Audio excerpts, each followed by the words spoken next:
Hello parents. New parents का हमेशा एक बहुत ही कॉमन सवाल होता है कि कब से हम हमारे न्यू बॉर्न को मालिश करना शुरू कर सकते हैं। तो क्या है आइडियल टाइम जब से आप बच्चे की मालिश करना शुरू कर सकते हैं? आइडियली हम बोलते हैं कि जब बच्चे की नाल गिर जाती है वो सेफेस्ट टाइम होता है जब से आप मालिश शुरू कर सकते हैं। कौन कर सकता है मालिश? तो आइडियली ऑलवेज पेरेंट्स, मम्मी और पापा मिल के अपने बच्चे की मालिश करें। ये सबसे आइडियल सिचुएशन रहता है क्योंकि ये बच्चे और पेरेंट्स के बीच का एक बॉन्डिंग जो है वो बहुत ही स्ट्रॉन्ग बनाता है। अगर कभी भी ज़रूरत पड़े तो डेफिनेटली ग्रैंड पेरेंट्स भी हेल्प कर सकते हैं पेरेंट्स का। आपके बच्चे की मालिश करने के लिए आप बिल्कुल नारियल तेल का इस्तेमाल कर सकते हैं। बहुत ही सेफ है ये तेल। And most importantly what time of the day पे आप मालिश कर सकते हैं। तो आपको एक चीज़ का सिर्फ ध्यान रखना है बच्चे के मालिश करने से पहले कि बच्चा हमेशा क्वाइट होना चाहिए, शांत होना चाहिए, बट अलर्ट होना चाहिए।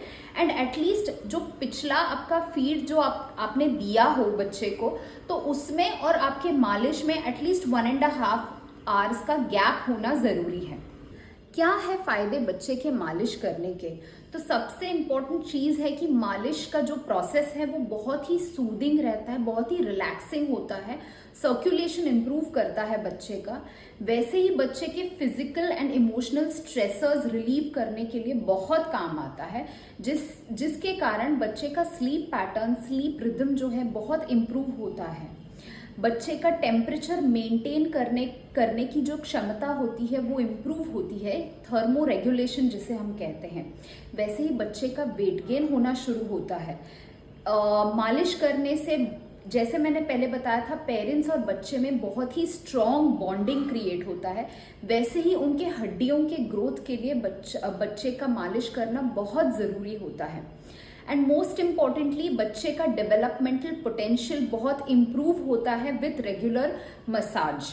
एंड बच्चे का मोटर डेवलपमेंट जो है वो बहुत अच्छे तरीके से होता है। जब भी आप बच्चे की मालिश करना शुरू करते हैं तो कुछ चीज़ों का ध्यान आपको एज पेरेंट्स रखना ज़रूरी है।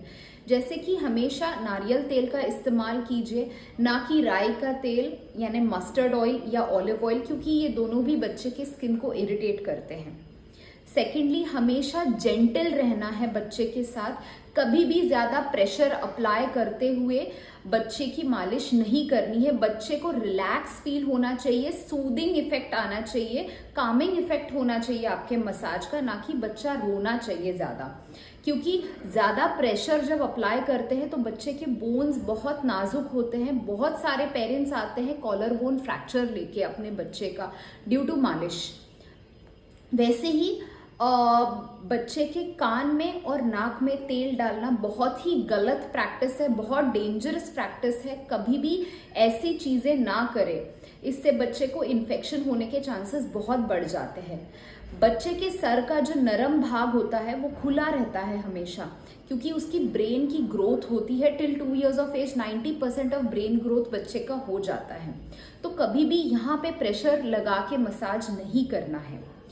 एंड कुछ न्यूबॉर्न्स में, कुछ बच्चों में देखा जाता है कि माँ के हॉर्मोन्स का इफेक्ट आने की वजह से बच्चे के चेस्ट एनलार्ज हो जाते हैं और कभी कभार कुछ बच्चों के निपल से दूध भी निकलता है, मिल्क इजेक्ट होने लगता है।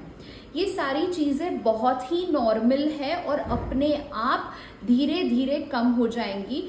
सेल्फ लिमिटिंग होती है जैसे जैसे मम्मी के हॉर्मोन्स का इफेक्ट बच्चे के बॉडी से निकलना शुरू हो जाता है।